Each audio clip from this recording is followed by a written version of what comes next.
পরে উম্মতের মধ্যে সবচেয়ে বড় ব্রেনে ছিলেন ইমাম বুখারী, মুহাম্মদ ইবনে ইসমাইল বুখারী। 7 বছর বয়সে কোরআনে হাফেজ, 9 বছর বয়সে শ্রেষ্ঠ মুফতি, 11 বছর বয়সে তিনি বুখারীর লেখক। আরো আস্তে করদা সুবহানাল্লাহ। লেখা শুরু করেছেন কত বছর বয়সে? 11, এজ অফ 11। তিনি বাগদাদে এক ওস্তাদের কাছে 1.5 বছর হাদিস শুনলেন। কয় বছর? 1.5 বছর। ওস্তাদ বলল, কালকে তোমরা এসে হাদিসগুলো লিখবা। ওস্তাদ কাগজ দিলেন, হাদিস যার যার মুখস্থ আছে এগুলো লিখবা। তিনি কোনো কাগজ নেন নেই। তোমরা ক্যামেরাম্যানরা কথা বলো না। I don't need any bloody camera, okay? আমার আল্লাহর ক্যামেরা আছে, তোমরা কথা বলবা না। কথা বলবা বন্ধ করে দেব। ইমাম বুখারী কোনো পেপার দিলেন না।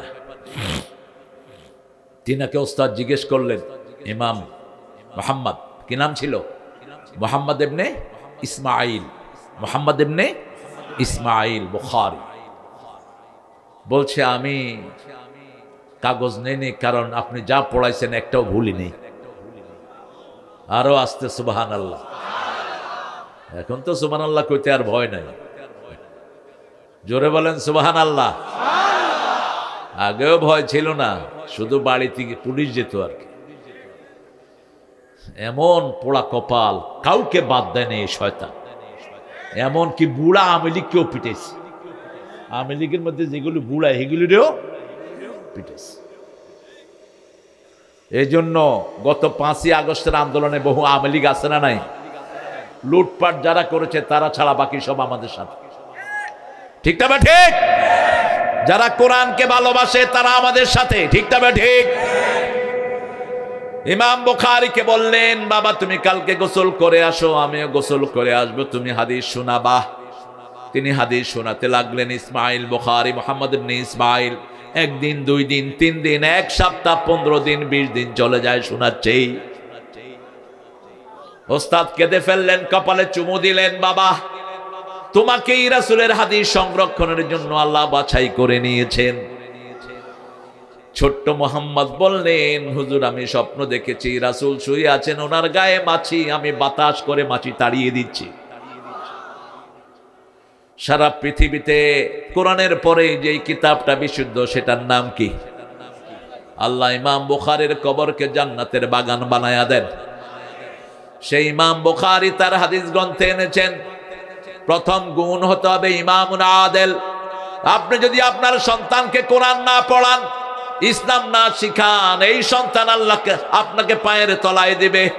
সূরা ফুসসিলাতের ভিতরে আল্লাহ ঘটনা বর্ণনা করছেন, وقال الذين كفروا ربنا أرنا الذين أضلنا من الجن والإنس نجعلهما تحت أقدامنا ليكونا من الأسفلين. Disbeliever will say, show us those people who made us stray. ওদেরকে দেখিয়ে দেন যারা আমাদেরকে গোমরা করেছে, আমাদের পায়ের তলায় দিয়ে পিষ্ট করব, তারপরে আমরা জাহান্নামে যাব। এজন্য আপনার সন্তানগুলো যেন আপনার জন্য রহমত হয়, আপনি যেন আদর্শ পিতা হতে পারেন, যেমন হয়েছেন ইব্রাহিম আলাইহিস, যেমন হয়েছেন রাহমাতাল লিল। আপনার বাচ্চার প্রথম শিক্ষা হবে লা ইলাহা ইল্লাল্লাহু মুহাম্মাদুর রাসূলুল্লাহ সাল্লাল্লাহু। পাশে একটা মাদ্রাসা আছে বড়, কি নাম? তামিরুল। এটার ভাইস প্রিন্সিপাল সাহেব পৃথিবী বিখ্যাত আলেম ছিলেন, মাদানী, শফিকুল্লাহ আল মাদানী। এত বড় পায়ের আলেম, এত নিরহংকার, এত অসাধারণ ব্যক্তিত্ব, এত বিনয়ী আমার জীবনে আমি দেখিনি। তিনি চলে গেলেন, আল্লাহ তার কবরটাকে জান্নাতুল ফেরদাউস বানিয়ে দেন। একজন আলেম মারা গেলে সারা দুনিয়া কাঁদে, যেমন সাইদির মৃত্যুতে ভূমিকম্প হয়েছিল। ঠিক তবে ঠিক, এটাই সত্য। জমিন নিতে পারে না। রাসূল বলছেন মৌতুল আলেমে মৌতুল আলম, আলেম মারা গেলে পৃথিবী মারা যায়। রাসূল বলছেন আল্লাহ এলেম তুলে নেবেন, ইউকবাদুল ইলমা বিকাবদিল উলামা। আলেম উঠে গেলে এলেম উঠে যায়। আল উলামা ওয়ারাসাতুল আম্বিয়া, ইন্নামাল আম্বিয়া লাম ইউরিসু দিনারা ওয়ালা দিরহামা। সব আলেমরা নবীদের ওয়ারিস। উঠলেন কেন? এই এটা ধরো ধরো স্যার, এটা চেয়ার দাও স্যার। কোন সাবজেক্টের? Islamic studies. স্যারের কাছে পিএইচডি। ও আপনার জুনিয়র? মুস্তাফিজ ঢাকা ভার্সিটির ছাত্র নাকি? না, আমাদের কুষ্টিয়া ইউনিভার্সিটি। ও তাইলে তো আমার জুনিয়র হবে। জুনিয়র, আপনার জুনিয়র। এই ভার্সিটিটা ছিল গাজীপুরে। দেখেন এখানে একটা চমৎকার জিনিস আমি দেখলাম। যতজন ঘোষণা করেছে আমাদের এই গাছার প্রাক্তন সভাপতি সহ সবাই বলতেছে গাজীপুর, কিপুর, আর ওরা কিন্তু সবসময় জয়দেবপুর। বুঝলে? মুসলমানরা কয় কিপুর, গাজীপুর। মুসলমানরা কয় মোমেন শাহী, আর যারা মুসলমান না তারা কয় মাই ম্যান সিং, মাই ম্যান সিং। এখানেই পার্থক্য, একজনও বলে নেই কিন্তু জয়দেবপুর। এটাই হলো বরকত। আলহামদুলিল্লাহ বলেন। জমিন আমাদের প্রথম মানুষ ছিলেন মুসলমান, ঠিক না ঠিক? রাসূল বলছেন কুল্লু মাউলুদিন ইউলাদু আলাল ফিতরা। Each and every single individual born on the terms of Islam, later on their parents make them idolaters, atheist, Jewish, disbeliever. প্রত্যেকটি শিশু ইসলামের উপর জন্মগ্রহণ করে, অতঃপর তার পিতামাতা কাউকে খ্রিস্টান বানায়, কাউকে নাস্তিক বানায়, কাউকে অগ্নি উপাসক বানায়, আর আমরা বানাবো মুসলমান, ঠিক না ঠিক? হিন্দু ধর্মের সব কিতাবে মুসলমানদের কথা আছে না নাই? প্রত্যেক কিতাবে আছে লা ইলাহা ইল্লাল্লাহু মুহাম্মাদুর রাসূলুল্লাহ। প্রত্যেক কিতাবে আছে ডান পা দিয়ে যদি ঘরে ঢুকে ঘরটা বরকতময় হয়। এটা নিয়ে উঠেছে বিয়ের সময়, কোন নতুন বউ যখন আনবা ঘরে ঢুকতে ডান পা দিয়ে ঢুকো, তাহলে বউটা ভালো হবে। অথচ আমার নবী 1500 বছর আগে বলছেন ঘরে ঢুকতে কোন পা, আর পায়খানা ঢুকতে কোন পা, বাহির হইতে কোন পা? হ্যাঁ, বাহির হইতে কোন পা? বাহির হইতে ডান পা। মানে ঘর থেকে বাহির হবেন যখন বাম পা, তার মানে দুনিয়াটা পায়খানা, দুনিয়াটা কি? আর আপনার ঘরও মসজিদ, আপনার মসজিদও মসজিদ। কি নিয়ম দেখেন, দুনিয়াটা কি? সবচেয়ে নিকৃষ্ট জায়গা। আর দুনিয়া জিফা তালিবুহা কাল কেলাব। এজন্য যারা দুনিয়া নিয়ে টানাটানি করে, রাসূল এদের কথা বলছেন দুনিয়াটা মরা হাতি, এটার পেছনে যারা দৌড়ায় সবগুলো হলো পাগলা কুত্তা। কুত্তা একটা কুত্তা না, 100টা কুত্তা যদি হাতি খায় শেষ হবে? হবে না। কিন্তু কুত্তা করে কি? দুইটা যখন খায় আর বাকিগুলি রে তুই আসতে পারবি না, এই দৌড়া নিয়ে ছুটে। কুত্তায় কামড়া কামড়ি করে, শকুনে খেয়া যায়, ঠিক না ঠিক? এই জন্য শুধু দুনিয়া টার্গেট হবে না, আমাদের টার্গেট আখিরাত। যারা দুনিয়াকে নিয়ে মত্ত থাকে তাদের দুনিয়াও শেষ, আখিরাতও। রাসূল বলছেন নৌকার মতো, নৌকার নিচে পানি না হলে নৌকা চলবে না। ওই পানিটাই হলো দুনিয়া। পানিটা কি? দুনিয়ার নৌকাটা হলো আপনার জীবন। এখন এই পানি যদি নৌকায় উঠে যায়, যাত্রীও শেষ, নৌকাও। দুনিয়াকে কখনো মাথার উপরে উঠাবেন না। ব্যবসা করেন, বাণিজ্য করেন, কিন্তু যখন আজান হবে ব্যবসা বন্ধ। কার আইন? আল্লাহর আইন। ছেলে মেয়েকে লেখাপড়া শিখান, কিন্তু আগে তাকে দিন শিখান। দিন যদি না শিখান, সে হবে ওই সালমান দরবেশের মতো বাটপার, ঠিক না ঠিক? ইসলামের মতো বিশ্ব ডাকাত।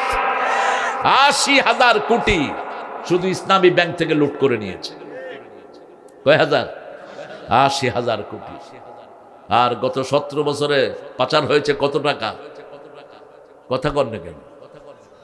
হ্যাঁ, আরে হিসাব নাই, দেখো না কেন হিসাব নাই? হিসাব তো করে দেখাইছে, মাত্র 28 লক্ষ কোটি টাকা। আর বাংলাদেশের লোন হলো 29 লক্ষ কোটি টাকা। তবে আমরা আফসোস করি না, কারণ আমাদের আল্লাহর ভান্ডে কম নেই। যদি সবাই মিলে কোরআনকে ধরি, 1 মাসে এর চেয়ে বেশি আল্লাহ লাভ দিয়ে দিবেন। এখনই তার প্রমাণ আছে না নাই? এই যে এত একটা বছর চলে গেল, হুজুরদের কোনো টেনশন? আর হুজুররা যদি টেনশনে না থাকে মুসল্লিরাও টেনশন মুক্ত। কারণ হুজুর যখন বিপদে থাকে মুসল্লিরা তো আর আগে শেষ। হুজুরি সামলাইব না মুসল্লি সামলাইব? এই খতিব সাহেব এটা বলবেন। কত প্রোগ্রামে এসেছি, উঠতে দেয়নি, বলছে হুজুর উপর থেকে নিষেধ। বললাম কে নিষেধ করছে, এটার আর খবর নাই। তবে এখন সামনের পার্লামেন্ট হবে কোরআনের পার্লামেন্ট, সামনের পার্লামেন্ট হবে ইসলামের পার্লামেন্ট। পার্লামেন্টে যারা যায় যাক, আমাদের কোনো আপত্তি, কিন্তু কোরআন ছাড়া একদিন পার্লামেন্ট চলতে দেব না আমরা। রাজি আছে মুসলমান? হাত তুলে দেখে দাও।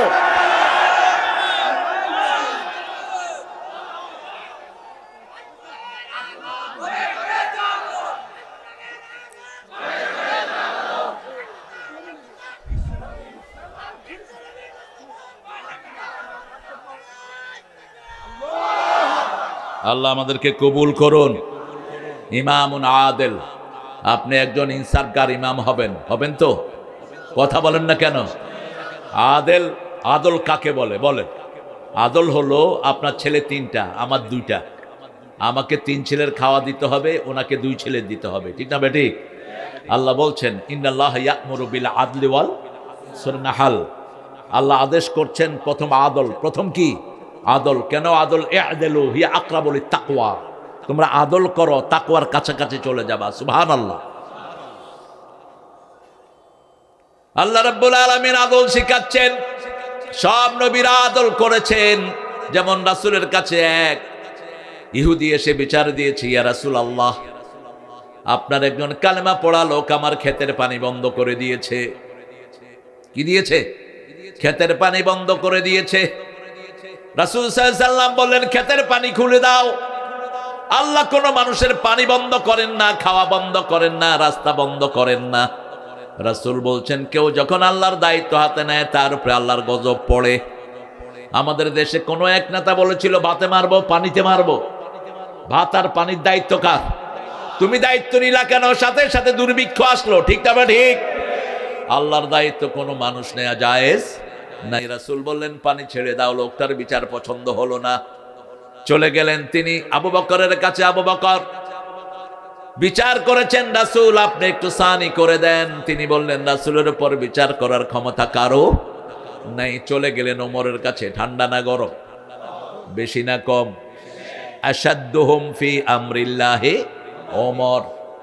আসাদ্দুহুম, সুপারলেটিভ ডিগ্রি ব্যবহার করলেন, আফআলে তাফজিল। আসাদ, আমরাও আসাদ হব। কোন কারণে? আশিদ্দাউ আলাল কুফারি রুহামাউ বাইনাহুম। যারা নবীর সাথে থাকতে চায়, আল্লাহ দুটি গুণ বলেছেন। নবীর সাথে থাকতে চান তো? থাকতে চান তো? একটু হাত তোলেন কারা কারা থাকতে চান। আল্লাহ হাতগুলো কবুল করেন। জোরে বলি আমিন।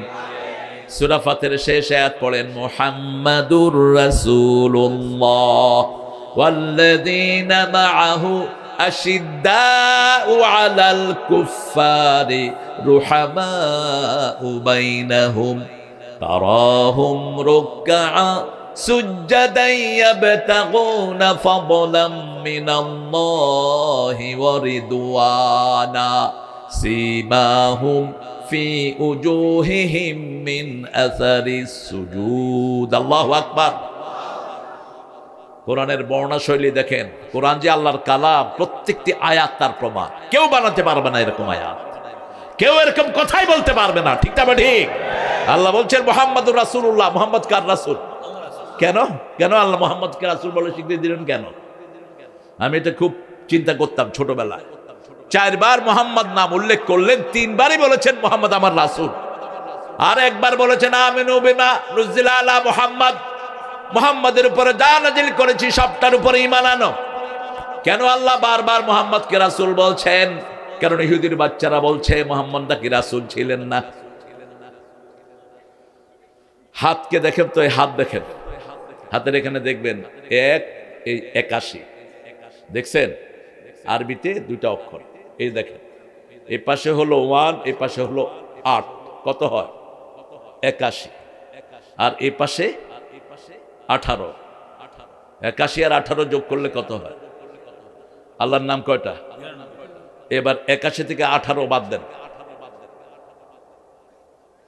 কত হয়? 63। কত? রাসূল বেঁচে ছিলেন কয়দিন? 63 বছর। অসংখ্য নিদর্শন দিয়ে রেখেছেন। আর ইহুদিরা বলছে রাসূল নাকি নবী ছিলেন না, রাসূল ছিলেন। এজন্য প্রমাণ দিচ্ছেন কে? মুহাম্মাদুর রাসূলুল্লাহ আল্লাযীনা মাআহু, যারা তার সাথে থাকবে। আশিদ্দাউ আলাল কুফার, কাফেরদের উপর হবে বজ্র কঠিন। যেমন ছিলেন আবু বকর, যুদ্ধের ময়দানে গিয়েছেন, বদরের ময়দান। আবু বকরের আত্মীয় স্বজন বলছে, আবু বকর বহুবার তোমাকে পেয়েছি, কিছুই করি নাই। আবু বকর বলছেন, আমি যদি একবার পেতাম তোদের কল্লা গর্দান থেকে ছিঁড়ে ফেলতাম। একবার যদি আমি তোমাদেরকে সামনে পেতাম। কারণ আমরা কার জন্য ময়দানে নেমেছি? আল্লাহর জন্য নেমেছি। রাসূল সাল্লাল্লাহু আলাইহি ওয়াসাল্লামের বিচার পছন্দ হলো না। ওমর ফারুক তলোয়ার বের করে এক কোপে শরীর থেকে গর্দান ফেলে দিলেন। সারা মদিনায় ছড়িয়ে পড়লো কাতারা ওমর মুসলিমান, ওমর মুসলমানকে খুন করেছে। তার আত্মীয় স্বজন গিয়ে রাসূলকে বিচার দিয়েছে। রাসূল সাল্লাল্লাহু আলাইহি ওয়াসাল্লাম ঘর থেকে বের হলেন আর বললেন, লা আদুন আন্না ওমর ইয়াশতারি কাতলা আখিল মুসলিম। আমি কখনো ভাবতেই পারি না আমার ওমরের হাত কোনো মুসলমানের রক্তে রঞ্জিত হতে পারে। কথা শেষ না করতে জিবরাইল আমিন আলাইহিস সালাম আয়াত নিয়ে হাজির। সূরা নিসার 65 নম্বর আয়াত, ফালা ওয়া রাব্বিকা লা ইউমিনুন হাত্তা ইউহাক্কিমুকা ফীমা শাজারা বাইনাহুম সুম্মা লা ইয়াজিদু ফি আনফুসিহিম হারাজান মিম্মা কাদাইত ওয়া ইউসাল্লিমু তাসলিমা। তিনটা পদ্ধতি। আল্লাহ রাসূলের বিচার মানবে না, কসম খাচ্ছেন কে? আল্লাহ নিজের কসম খাচ্ছেন, ফালা ওয়া রাব্বিক, তোমার রবের কসম, তুমি কখনো মুমিন হইতে পারবা হাত্তা ইউহাক্কিমুকা ফীমা শাজারা বাইনাহুম, যতক্ষণ মুহাম্মদকে বিচার না মানবা তোমার পারিবারিক জীবনে, রাষ্ট্রীয় জীবনে, আন্তর্জাতিক জীবনে, ব্যক্তিগত জীবনে। তোমার ব্যক্তিগত জীবন তোমার নয়, এটা কার? রাসূল বলছেন, ডান হাতে নিজের প্রাইভেট পার্ট ধরবা না। তুমি ধরেছো, কবিরা গুনাহ করেছো। বাম হাত সুস্থ, ডান হাতে ধরেছো, কবিরা গুনাহ করেছো। রাসূল বলেছেন, কেউ কারো প্রাইভেট পার্টের দিকে তাকাবে না। আজকের মেডিকেল সায়েন্স বলছে, যারা মানুষের প্রাইভেট পার্টের দিকে বেশি তাকায় এদের চোখের জ্যোতি কমতে থাকে। চোখের কি কমে? জ্যোতি কমতে থাকে। চোখ, বিভিন্ন অর্গানগুলো নষ্ট হয়ে যায়। এখন দেখবেন মানুষের গিরাবাত বাড়ছে না কমছে? আরে আসতে কর না কেন? মানুষ যখনই কোনো অ্যাবিউজ, বাজে ছবি দেখে, তখন তার শরীরে বিভিন্ন রস নিঃসরিত হয়। এজন্য আল্লাহ বলছেন সূরা নূরের ভিতরে, কুল্লিল মুমিনিনা ইয়াগুদ্দু মিন আবসারিহিম ওয়া ইয়াহফাযু ফুরুজাহুম, মুমিন পুরুষদেরকে বলে দাও তারা যেন চক্ষুকে অবনত রাখে, তাদের লজ্জাস্থানকে যেন হেফাজত করে। মুমিনা নারীদেরকে বলে দাও তারা যেন চক্ষুকে অবনত রাখে, লজ্জাস্থানকে হেফাজত করে। পর্দা করা আমাদের ইসলামের সুন্নত না নফল? সব ধর্মে পর্দা করা কি ফরজ? সব ধর্মে, হিন্দুদের কিতাবেও ফরজ, খ্রিস্টানদের বাইবেলেও ফরজ। কারণ আল্লাহ বলছেন যে কোনো কথা বলে, মাসালুহুম ফিত তাওরাতি ওয়াল ইনজিলি ওয়াল কুরআন। এখানে বললেন সূরা ফাতিরের শেষ আয়াতে, যারা মুহাম্মাদের সাথে থাকতে চায় কাফেরদের উপর হতে হবে বজ্র কঠিন। যখনই ওমরের কাছে রাসূল আসলেন, রাসূল খুশি হয়ে গেলেন। ওমরের সিদ্ধান্তের উপর আয়াত নাজিল করেছেন কে?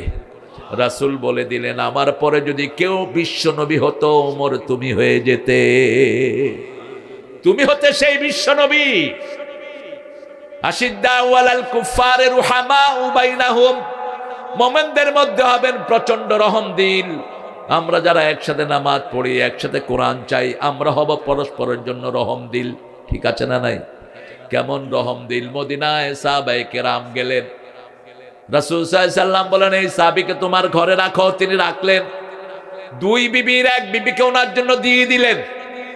ওনার ইচ্ছায় দেন নেই, ওনাকে বলছেন, দুইটার কোনটারে তোমার পছন্দ হয় কও। পারবেন আপনারা? কথা কন না। বিবি তো দূরের কথা, দুই মুঠ ভাত দিতে তো কষ্ট হয়।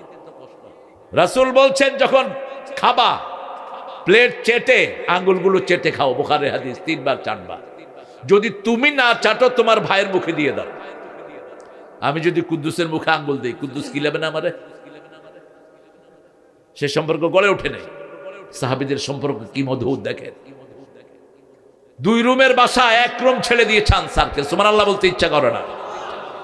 কি ভালোবাসা দেখেন। ইয়ার মুখের যুদ্ধ, পানি পানি করে যুদ্ধের ময়দানে আওয়াজ উঠেছে। পিছন থেকে একজন পানি নিয়ে আগে আসলেন। পানি প্রথম যার কাছে নিলেন, তিনার মুখের কাছে নিতে নিতে আরেকজন বললেন পানি। ওই ভাই বললেন আমার দরকার নাই, আমার ভাইকে দাও। আবার দ্বিতীয় জনের কাছে গেলেন, দ্বিতীয় জনের কাছে যাওয়ার সাথে সাথে তৃতীয় জন বললেন পানি। দ্বিতীয় জন বললেন আমার দরকার নাই, তৃতীয় জনের কাছে যাও। তৃতীয় জনের কাছে যেতে যেতে চতুর্থ জন বললে পানি পানি। চতুর্থ জনের কাছে যেতেই তিনি শেষ। এসে দেখে সব শেষ। এক ভাইয়ের জন্য সব ভাই কোরবানি দিলেন। রুহামাউ বাইনাহুম, কি ভালোবাসা যেটার কোনো দৃষ্টান্ত পৃথিবী কখনো স্থাপন করতে। রাসূল একবার বলেছিলেন আবু বকর তোমাকে নিয়ে আমি হিজরতে যাব, সেই থেকে আর বিছনা শেষ। বিছনার পিঠ লাগিয়ে ঘুমান না। হিজরতের রাতে রাসূল বলেনও নাই।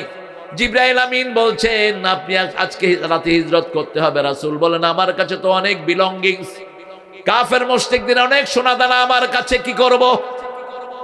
রাসূল সাল্লাল্লাহু আলাইহি সাল্লামকে বলা হলো আপনার একজন বিশ্বস্ত সঙ্গীকে এখানে শোয়া রাখেন। রাসূলের সবচেয়ে বিশ্বস্ত সঙ্গী ছিলেন আলী। কে ছিলেন? রাসূল নিজের চাদর তার গায়ে দিয়ে শাহাতিল ওযু পড়ে ফু দিয়ে দিলেন আর বললেন আলী তুমি ঘুমিয়ে থাকো। কাফেররা যখন আমাকে না পেয়ে আমাকে মনে করে তোমার উপরে ছুরি চালাবে, এমন দোয়া পড়ে দিয়ে গেলাম তোমার গায়ে একটু স্পর্শ করবে না। আরো আস্তে কোন সুবহানাল্লাহ। এখন আমরা হলে তো কোথাও জান বাঁচানো ফরজ, এই রিস্ক আমরা নেব না। শুয়ে আছেন তিনি, রাসূল সাল্লাল্লাহু আলাইহি ওয়াসাল্লাম যাচ্ছেন। আলী বলছেন ইয়া রাসূলুল্লাহ আমাকে যদি তারা মেরেও ফেলে আমার আফসোস নাই, আমার সফলতা হলো আমার জীবনের বিনিময়ে রহমাতাল লিল আলামিন বেঁচে থাকবে। 100 যুবক বাড়ি ঘেরা করেছে। কয়শো? 100 যুবক হাতের ভিতরে হাত দিয়ে রাসূল ঘর থেকে বের হলেন। সূরা ইয়াসিনের একটা আয়াত সব সময় পড়বেন, ওয়াজআলনা মিন বাইনি আইদিহিম সাদ্দাও ওয়া মিন খালফিহিম সাদ্দা ফাআগশাইনাহুম ফাহুম লা ইউবসিরুন। এটা যখনই পড়বেন কাফেরদের চোখের মধ্যে ছানি ফেলে দেন কে? পর্দা দিয়ে দিবেন আল্লাহ। অথবা যে কোনো সূরা তেলাওয়াত করেন, সূরা বনী ইসরাঈলের 45 নম্বর আয়াত, ফাইদা ক্বরাআতাল কুরআনা জাআলনা বাইনাকা ওয়া বাইনাল্লাযীনা লা ইউমিনুনা বিল আখিরাতি হিজাবাম মাসতুরা। আল্লাহ বলছেন যখন তুমি কোরআন পড়বা আর যারা আখিরাতে বিশ্বাস করে না তাদের মধ্যে তোমার মধ্যে আমি একটা পর্দা সৃষ্টি করে দেব, তারা কোনোদিন তোমাকে দেখবে না। রাসূল চলে গেলেন, বালু উঠিয়ে ছেড়ে দিলেন। এই আয়াত পড়ে সবার চোখের ভিতরে বালু ঢুকিয়ে দিলেন কে? আচ্ছা বলেন তো, গোল হয়ে যদি দাঁড়ান আপনি বালু মারলে সোজায় না যাবে, ঠিক না বেঠিক? বালু কি ঘুরতে পারে? কথা কন তো, বালুটা ঘুরায় দিল কে? আল্লাহ পরে জানাচ্ছেন ওয়ামা রামাইতা ইদ রামাইতা ওয়ালাকিন্নাল্লাহ রামা। হে নবী আলাইহিস সালাম তুমি যে বালু নিক্ষেপ করেছো তুমি মারো নাই, বালুগুলোকে ক্ষেপণাস্ত্র বানিয়ে আমি কাফেরদের চোখে ঢুকিয়ে দিয়েছি। ওরা চোখ টিপছে, এই ফাঁক দিয়ে বেরিয়ে গেলেন রাহমাতাল লিল আলামিন। সেজন্য ইমাম মানবো কাকে? ইমাম হবে আমাদের যিনি ইসলাম জানে, ঠিক না ঠিক? আমরা ইসলাম আলা ইমাম হব, আমার পরিবারকে ইসলামের ভিতরে আনবো। মৃত্যুর পরেই প্রথম হিসাব কিসের হবে? নামাজ। আগে পরিবারের ভিতরে নামাজ চালু করেন। কি চালু করেন? আপনার মেয়ে প্রাইভেট পড়তে যাচ্ছে, কোথায় যাচ্ছে আপনি খবর নেন। আসার সাথে সাথে জিজ্ঞেস করেন মা তুমি নামাজ পড়েছো কিনা। ছেলেকে জিজ্ঞেস করেন নামাজ পড়েছো কিনা। লাভটা কি হবে? আজকে আমি আসতেছি আপনাদের এদিকে, উত্তরাতে ঢুকলাম, ক্লাস 7, 8 পোলাপান বিড়ি খাচ্ছে রাস্তা দলবদ্ধভাবে। আমার মন চেয়েছে নেমে কুত্তার মতো পিটাই এদেরকে। কিসের শিক্ষা? ক্লাস 6, 7 যদি কোনো ছেলে বিড়ি খায়, ও তো ক্লাস 8 এসে গাঁজা খাবে। এরপরে তো মদ খাবে। কিলোবার শিক্ষা স্কুলে একটা লোকও কোনো কথা বলছে না। দেশ ওযু আছে, আমরা আছি, আলহামদুলিল্লাহ বল। আজকের বিজ্ঞান আরেকটা জিনিস দিল, ওযু করলে মানুষের শরীরের দুর্বলতা শেষ হয়ে যায়, মানুষ ফ্রেশ হয়ে যায়। সুবহানাল্লাহ বলতে ইচ্ছা করে না। আমার খুব মনে আছে ঢাকা ভার্সিটিতে যখন প্রথম ভর্তি হই, নাস্তিকদের খুব তোড়জোড় 1984। তো আমাকে এক নাস্তিক বলল, তারেক তোমরা তো ইসলাম মানো, তোমাদের নোংরা হয় এক জায়গায়, তোমরা ধোয়া আরেক জায়গায়। বুঝেন না কথা? উজু যায় একদিক দিয়া, ধোয়া আরেক জায়গায়। আমি তখন কোনো উত্তর দিতে পারিনি, কি কম তখন। এখন ওই নাস্তিককে বলছি, শোন, আল্লাহ যেটা দিয়েছেন সেটাই চিরন্তন, ঠিক না বা ঠিক? তোর করুণা হলে তুই হাত ধুবি কেন? হাত, মুখ, পা যেগুলো খালি থাকে এগুলো দিয়ে রোগ ঢুকে। 1000 বছর 1500 বছর আগে বলেছেন কে? আল্লাহ বলে দিয়েছেন, ইযা কুমতুম ইলাস সালাত ফাগসিলু উজুহাকুম ওয়া আইদিয়াকুম ইলাল মারাফিক। তুমি যখন অপবিত্র হবা, তোমার হাত ধো, মুখ ধো, পা ধো, মাথা মুছে করো, সব পবিত্র করে দিবেন কে? আল্লাহ। এবং রাতে শোয়ার সময় রাসূলের জন্য ওযু করে শুইতেন। শুইবেন তো ওযু করে? ইমাম, আপনি ঘরের ইমাম, বাচ্চাদেরকে বলবেন এখন থেকে, আপনার বিবিকে বলবেন, বিবি ডু দ্য অ্যাবলুশন বিফোর স্লিপ। ঘুমের আগে হাত মুখ ধুয়ে নাও, ওযু করে নাও। রাসূল বলতেন, কেন ওযু করি জানো? 2টা কারণে। এক, আমি আল্লাহর সাথে দেখা করতে চাই ওযু অবস্থায়। দ্বিতীয়, যারা ওযু করে শোয় এদের রূহটা আল্লাহর আরশের সামনে সেজদার অনুমতি পেয়ে যায়। যারা ওযু করে শোয় তারা ঈমান নিয়ে কার কাছে যাবে? কারণ মৃত্যুর ফিতনা বড় ফিতনা। মৃত্যুর সময় শয়তান, পিতা যদি আগে মারা যায়, পিতার চেহারা ধরে সে বলে, তোর বাপ আমি, তুই খ্রিস্টান হয়ে যা। আমি তোর বাপ, তুই মুশরিক হয়ে যা। এই জন্য রাসূল বলেছেন, প্রত্যেক নামাজে তোমরা আশ্রয় চাইবা। পড়েন, আল্লাহুম্মা ইন্নী আউযু বিকা মিন আযাবিল মাউত ওয়া ফিতনাতিল মাউত, মিন আযাবিল কবর ওয়া ফিতনাতিল কবর, মিন আযাবি নারে জাহান্নাম, আমিন ফিতনাতে মাসিহিদ দাজ্জাল। এই 6টা কথা বলতেন প্রত্যেক সালাম ফিরানোর আগে। আর সাহাবায়ে কেরাম বলছেন, সূরা ফাতিহা যেমনি মুখস্থ করিয়েছেন, এই দোয়াটাও রাসূল আমাদেরকে তেমনি মুখস্থ করে দিয়েছেন। 2 নম্বরে আসি, শাবুন নাশা ফি ইবাদাতিল্লাহি আযজা ওয়া জাল। যে যুবক তার যৌবন আল্লাহর ইবাদতে খরচ করেছে। কার ইবাদত? আমাদের দুনিয়াতে আসার মূল উদ্দেশ্য কি বলেন তো? সূরা জারিয়াত 56 নম্বর আয়াতে আল্লাহ বলছেন, ওয়া মা খালাকাতুল জিন্না ওয়াল ইনসা ইল্লা লিয়াবুদুন। আল্লাহর ইবাদত ছাড়া অন্য কোনো কারণে আমাদের সৃষ্টি হয়নি। এজন্য খাওয়া ইবাদত, বাথরুম ইবাদত, কারোর সাথে বাহিরে যাও ইবাদত, রাস্তায় বসাও ইবাদত। রাসূল বলছেন, আলাইকুম হাক্কুত তারিক, রাস্তায় যারা বসবা রাস্তার হক আদায় করো। সাহাবায়ে কেরাম বললেন, মা হুয়া হাক্কুত তারিক, রাস্তার হক কি? রাসূল বলছেন, রাস্তার প্রথম হক হলো মানুষকে সালাম দিবা। কি দিবা? 2 নম্বর হক হলো চোখ নিচে রাখবা। 3 নম্বর সৎ কাজের আদেশ, অসৎ কাজের নিষেধ। 5 নম্বর হলো রাস্তাতে কোনো কষ্টদায়ক জিনিস থাকলে সরিয়ে দিবা। একটা গর্ত আছে, বালু দিয়ে বন্ধ করে দেন, আপনি ঈমানের শেষ কাজটা করলেন। ইমাতাতুল আযা আনিত তরিক, রাস্তা থেকে কষ্টদায়ক জিনিস সরিয়ে দেয়া। এই 5টা রাস্তার হক। একটা যুবক যখন সেজদা দেয় সবচেয়ে বেশি খুশি হন কে?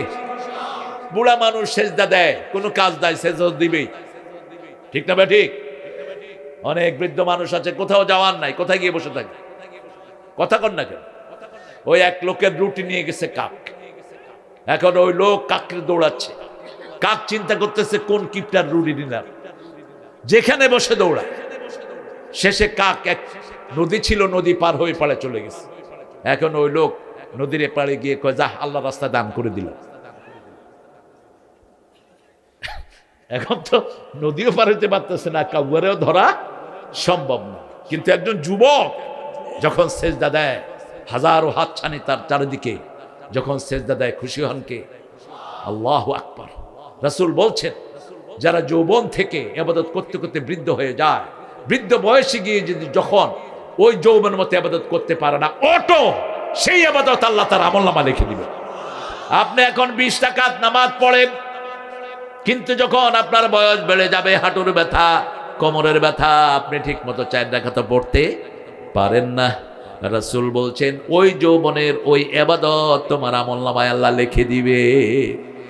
যুবকরা আজকে থেকে নিয়ত করবো আর নামাজ ছেড়ে দেব না, রাজি আছেন তো?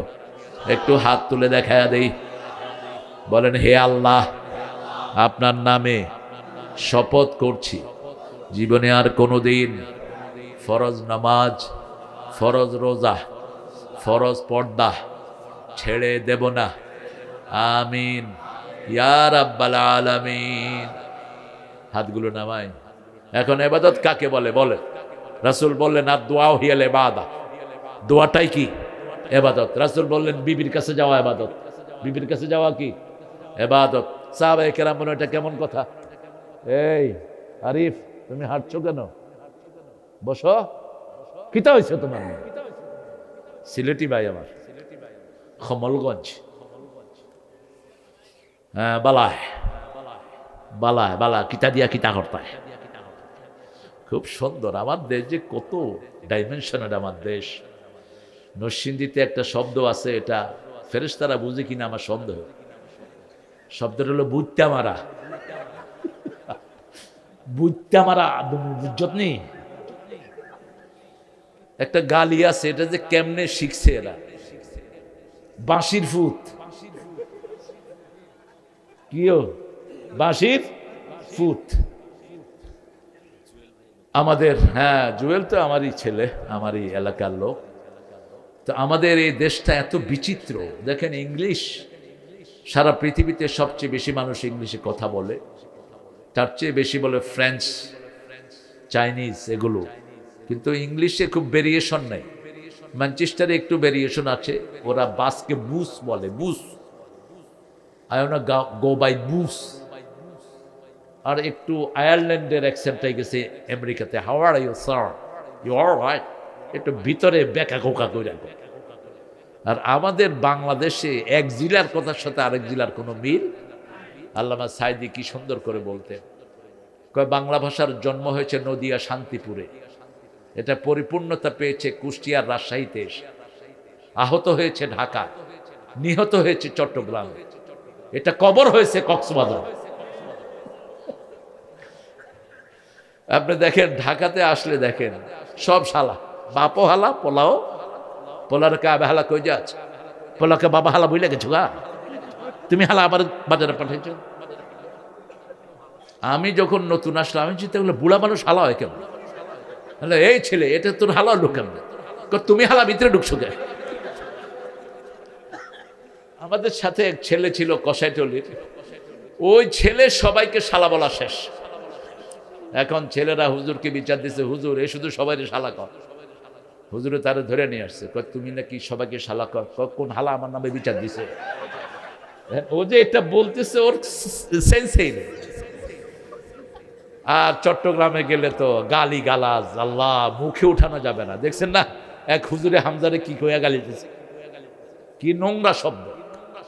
এটা নর্মাল, ওরা জুমার মসজিদে বসে এই গালিও বলবে। মানুষে কয় ইয়ান আর আল্লাহ নর্মাল, নর্মাল আর হুজুরে বালা হতা হইয়ে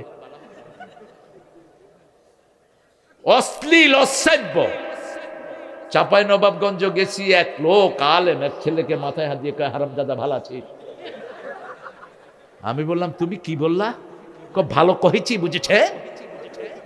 এই বেটা তুই হারামজাদা, হারামজাদা মানি হলো ওর বাপ মারে তুই এলিগেশন দিয়েছে, ঠিক না? ঠিক না, আদর করে কহেছি, আদরের খাতা পড়ি। খবরদার এরকম গালি যেন মুখে। আদব শিখতে হবে রাসূলের কাছে, ঠিক না? ঠিক। কোন মোমেনকে গালি দিতে, এই আদব সৌদি আরবে আছে না নাই?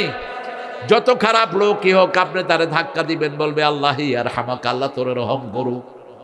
আবার ঠেলা দিবেন, বলবে আল্লাহ সাল্লিমাক। আবার ঠেলা দিবেন, বলবে আল্লাহ ইয়াহফাজাক। আমি কাবা ঘরে ঢুকছি, ঠেলা লাগলো একজনের সাথে, কালা ইহাদি, কালা তোরে হেদায়েত দিক। আমি চিন্তা করলাম ভালোই তো দোয়া করে, আরেক ঠেলা দিছে, কালা আল্লাহ ইয়াহফাজাক, আল্লাহ তোরে হেফাজত করুক। আবার ঠেলা দিছে, আল্লাহ ইয়ামানাক, তোরে আল্লাহ আমানত রাখুক। লেমা তাদুকুনি, আমারে ঠেলা দেস কেন? আমি গেলাম, ঠেলা দিলি তো তুই দোয়া করস। তিনি বলছেন কাইফা সুব্বুন মুমিন, কিভাবে আমি মোমেনকে গালি দেব? গালি দেওয়াটা মোমেনের খাসলত নয়, মুনাফিকের খাসলত। মুনাফিক যখন রাগান্বিত হয় ইসা খাসামা ফাজারা, তখন সে গালি দেয়। ঠিক তবে ঠিক। শাবুন্না শাফি ইবাদাতিল্লাহি আযজা ওয়া জাল। এখন যৌবন যার, যুদ্ধে যাওয়ার তার শ্রেষ্ঠ সময় না। আল্লাহ বলছেন এখন যৌবন যার, ইবাদত করার তার শ্রেষ্ঠ সময়। লম্বা সূরা দিয়ে কেরাত পড়ে, লম্বা লম্বা সেজদায় পড়ে থাকেন। সেজদা যত লম্বা, রহমত পাবেন তত লম্বা। সবচেয়ে লম্বা সেজদা দিয়েছেন রাহমাতাল লিল আলামিন। সেজদায় গিয়েছেন, মা আয়েশা বলছেন জানান্তু কাবাদাত রূহা, আমার মনে হয়েছে রাসূল সেজদার ভিতরে মারা গেছে। সুবহানাল্লাহ বলতে ইচ্ছা। মা আয়েশা বলছেন আমি পায়ের কোনায় চিমটি খেলাম, রাসূল পা নাড়ালেন, তখন আমার মনটা ঠান্ডা হলো না, এখনো জীবিত আছে রাসূল। 2 রাকাত নামাজে সারা রাত তিনি শেষ করে দিয়েছেন। কি করে ঘুমিয়ে থাকো ফজর করে কাজা, এমনও তো হতে পারে জোহরে জানাজা। কি করে ঘুমিয়ে থাকো আসর করে কাজা, এমনও তো হতে পারে মাগরিবে জানাজা। ঠিক না? ঠিক। এই যে একটা ভূমিকম্প হলো, কয়জন লোক মারা গেল বলেন তো? 6 জন। কয়জন? স্বামী স্ত্রী হাঁটতেছে, সকাল 10:15, উপর থেকে একটা স্ল্যাব পড়ে ঠিক স্বামীর মাথায়, সাথে সাথে মাটির সাথে মিশে গেছে। স্ত্রী বলছে আমি নিতে পারছি না, স্ত্রী দৌড় মারছে। এই তো জীবন। ইযা মাতাল ইনসান কাদ কামাত কিয়ামাতু। রাসূল বলছেন মানুষ যখন মারা যায় তার কিয়ামত শুরু হয়ে যায়। আপনি যখনই মারা যাবেন আপনার দুনিয়ার জীবনের শেষ, আখিরাতের জীবন শুরু। এই জন্য এমন জীবন গঠন করবেন চোখ বুঝলেই যেন কাকে দেখেন? আল্লাহকে দেখেন। কিভাবে দেখবেন? 5টা কাজ। কয়টা? 5টা কাজ। প্রথম কাজ, সূরা মুল্ক পড়বেন। মৃত্যুর পরেই কবরের আযাব মাফ করে দিবেন কে? জুমার দিন মারার জন্য দোয়া করবেন। কোন দিন? জুমার দিন। যদি জুমার দিন মারা নাও যান, দোয়া করলেই ওই বরকত দান করে দিবেন কে? জুমার দিন যারা মারা যায় তাদের কবরের কোনো আযাব হয় না। 3 নাম্বার, শহীদ হবেন কার রাস্তায়? শহীদ হওয়ার জন্য আল্লাহর দলে থাকতে হয়। ঠিক না? ঠিক। আমাদের দেশে হিন্দুদের নামে রাখো শহীদ। শহীদ ধীরেন্দ্রনাথ কুট্টু, দেখছেন অবস্থা? ফাজলামি করো। শাহাদাতের জন্য কালেমা শাহাদাত দরকার। ঠিক না? ঠিক। আল্লাহর দলে থাকা দরকার। আল্লাহর দলে যারা থাকবে না তাদের সাথে শহীদ লাগানো জায়েজ।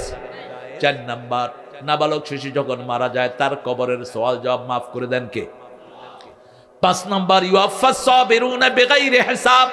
ধৈর্যশীলদেরকে বিনা হিসাবে মাফ করে দিবেন কে? আল্লাহ আমাদেরকে 5টা গুণ অর্জন করার তৌফিক দান করেন। আরো জোরে বলি আমিন।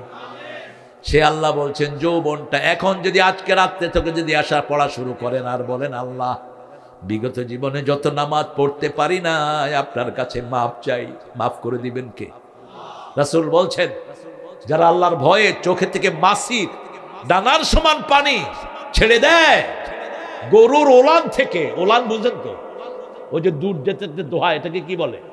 ওলান। রাসূল বলছেন যারা আল্লাহর ভয়ে চোখ থেকে মাছির ডিম পরিমাণ পানি বের করে, ওলান থেকে দুধ বের করে ওলানে ঢুকানো যেমন অসম্ভব, ও জাহান্নামে যাওয়া তেমন অসম্ভব হয়ে যায়।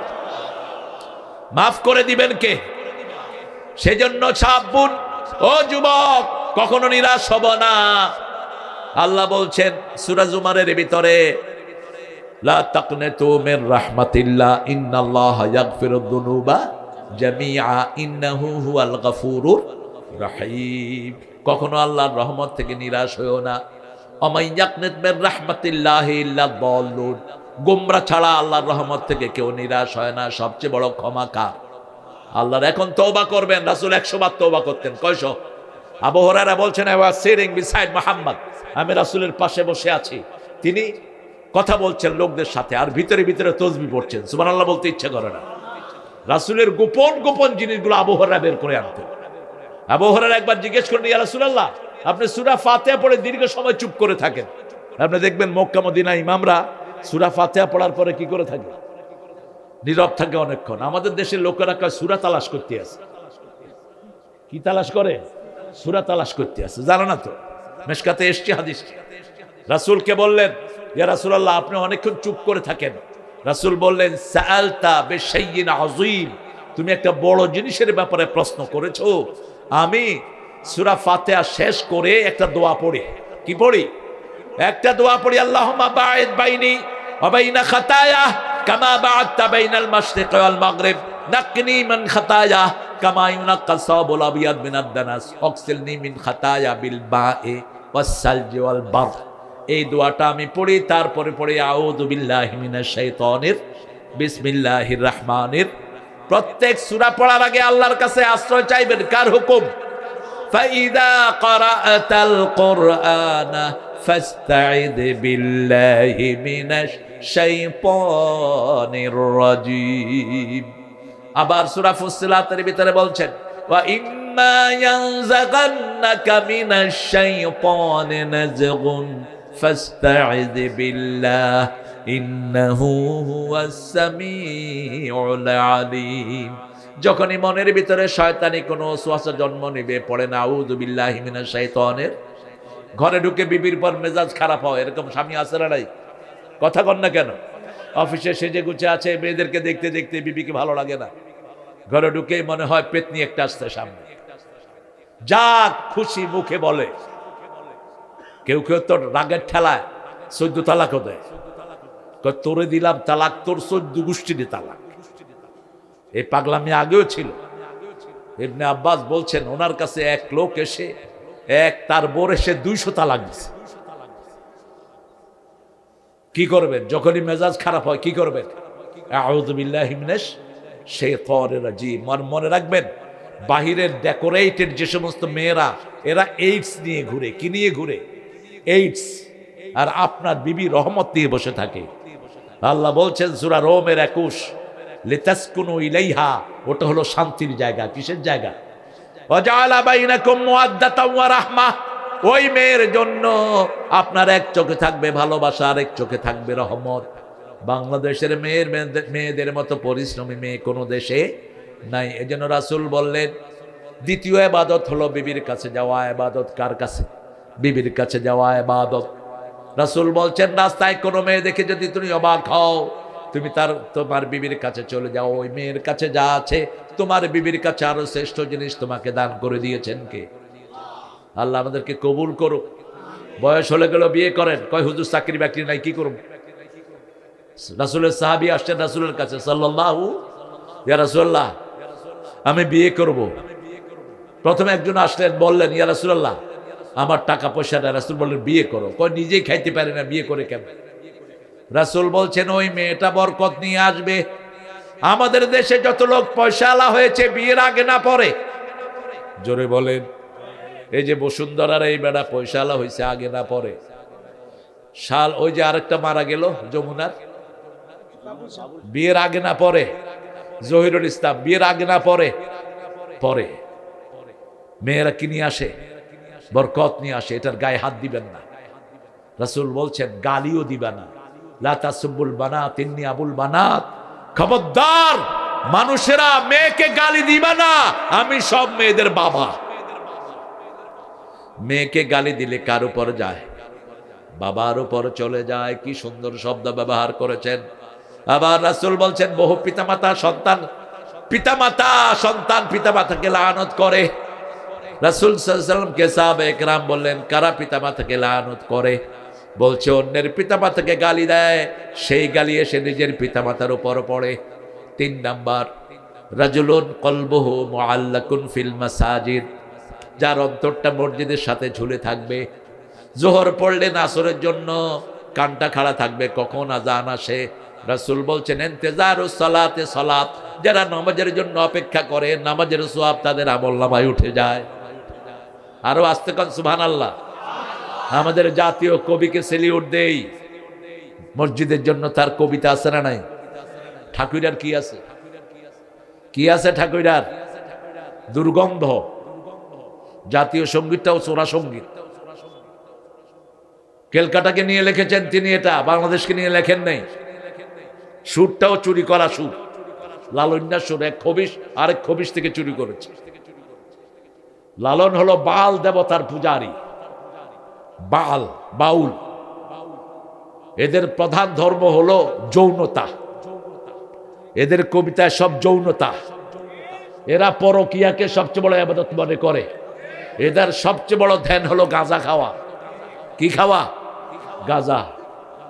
আমার একবার কুষ্টিয়া প্রোগ্রাম, তো ওই যে লালনের ওখানে আমি বিকেল বেলায় গেলাম মুখ টুক ঢেকে, গিয়ে দেখি যে সব বড় বড় মুহাদ্দিসরা বসে আছে, চুল দাড়ি। আমি চিন্তা করলাম এত বড় মুহাদ্দিস এখানে আসলো কেন? সন্ধ্যার পরে গিয়ে দেখি সবার দাড়ি থেকে ধোঁয়া বেরোচ্ছে, দাড়ির ভিতর থেকে বেরোচ্ছে, যে হারে টান দিতেছে। আল্লাহ আমাদের যুবকদেরকে গাঁজা থেকে হেফাজত করো। গাঁজা তো এখন ঘরে ঘরে ঢুকছে, আছে না নাই? আহা, ছেলেরা শোনো, গাঁজা খেলে বুদ্ধিবৃত্তিক সেলগুলো মরে যায় ব্রেনের। এই জন্য গাঁজা খেয়ে ছেলে মাকে জবাই করে, বাবাকে জবাই করে, মেয়ে তার কোনো অনুভূতি। কোন মেয়ে? কোন মেয়ে? ঐশী। কি খেয়ে জবাই করছে? গাঁজা খেয়ে। পিতামাতা সন্তানকে সুশিক্ষা দেন, মাদ্রাসায় পড়ান, কোরআন পড়ান। আর যাই হোক, আপনার ছেলে মেয়ে চোখের দিকে তাকিয়ে কথা বলবে না। মাদ্রাসায় পড়ালে ছেলেরা কি হয় বলেন? বিনয়ী হয়। কি হয়? একটু যাইবেন, গিয়ে দেখবেন সবগুলো তাকাইতেছে কোন দিকে। আর স্কুলে গেলে কোন দিকে? মাপবো আপনারে। এটা ওদের দোষ না, এদের আমাদের শিক্ষার দোষ। পড়ে কি আগডুম বাগডুম, তো আগডুম বাগডুমই তো হবে। হাট্টি মাটিম টিম, তারা তাদের মাথায় শুরুতেই মিথ্যা কথা শিখিয়ে দিচ্ছে। আর ইংলিশ সেকশনে কি দেয়? Twinkle twinkle little star, how are you, I wonder, up above the sky so high, like a diamond in the sky. কি এটা? আর মাদ্রাসায় গেলে প্রথম সবক আউযু বিল্লাহি মিনাশ বিসমিল্লাহির রহমানির।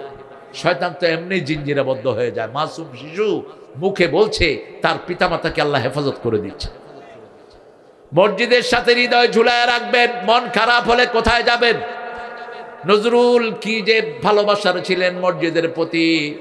শোনো শোনো ইয়া ইলাহি আমারি মুনাজাত, শোনো আমারি মুনাজাত, মসজিদেরি ঝাড়ো বারদার ও কামারে হাত, শুনো। কি লেখা! আল্লাহ তাকে মাফ করে দিক। মসজিদের পাশে শোয়ার গান আছে না? মসজিদেরই পাশে আমার যেন গোরে হতেও মুয়াজ্জিনের আযান শুনতে পাই, আমার গোরের পাশ দিয়ে ভাই নামাজিরা যাবে, পবিত্র সেই পায়ের ধ্বনি এ বান্দা শুনতে পাবে। গোর আযাব থেকে গুনাহগার পাইবে রেহাই, মসজিদেরই পাশে আমার। কোথায় বাড়ি? চরুলিয়া। শুয়ে আছে কোথায়? মসজিদের পাশে। কি কথা! নজরুল যেদিন মারা যায় পিজি হসপিটালে, আমি খুব ছোট্ট, আমি গেছি দেখতে। গিয়ে দেখি ছোট্ট ছোট্ট কোরআনে হাফেজরা কোরআন তেলাওয়াত করতেছে। জীবদ্দশা লিখে গেছে, যেন কানে শুনি সদা তোমার কালাম, হে খোদা চোখে যেন দেখি শুধু কোরআনের আয়াত, শুনো আমার মুনাজাত। আলহামদুলিল্লাহ বলি। হৃদয়টা ঝুলিয়ে রাখবেন মসজিদের সাথে। মসজিদে গেলে ঘুম আসে। কি আসে? যারা সিডেক্সেন খেয়ে ঘুমান মসজিদে চলে যাবেন। পরীক্ষা করে দেখেন। আসসালাতু খায়রুম মিনান নাওম, নামাজ থেকে ঘুম থেকে কি ভালো? নামাজ ভালো, আপনি 2 রাকাত নামাজ পড়েন, ঘরেই পড়েন, লম্বা কেরাত দিয়ে পড়েন, লম্বা সেজদা দেন, পড়ে থাকেন সেজদায়, শুধু কুল হুয়াল্লাহ 100 বার পড়েন না। আমাদের লোকদের যে কি ধারণা, একটা সূরা 2 বার পড়লে থুকু থুকু করে মনে করে ভুল করে ফেলছে। অথচ এই যে ইমাদউদ্দিন ইবনে কাসিরের ভিতরে হাদিসটা এনেছেন, রাসূল মাগরিবের সুন্নতে প্রথম রাকাতে 12 বার পড়তেন কুলিয়া ইউহাল, কখনো কখনো, আর যখন 12 বার কুলিয়াউল কাফরুন পড়তেন এটার জবাবে কুল হুয়াল্লাহ পড়তেন 24 বার। কারণ সূরা কাফিরের ভিতরে আল্লাহর নাম একবারও নাই, আর সূরা ইখলাসের ভিতরে আল্লাহ ছাড়া কারো কথা নাই। কি সুন্দর সংযোজন করতেন। আমরা করব, রাসূল বলছেন 10 বার পড়লেই তো জান্নাতে প্রাসাদ তৈরি হয়ে যায়, 100 বার পড়েন। রাসূল বলছেন যারা দাঁড়িয়ে 400 আয়াত কোরআন পড়বে, আল্লাহ রাব্বুল আলামিন কানিতিনদের কাতারে তার নামটা লিখে দিবে। 10 আয়াত যারা পড়বে, কয় আয়াত?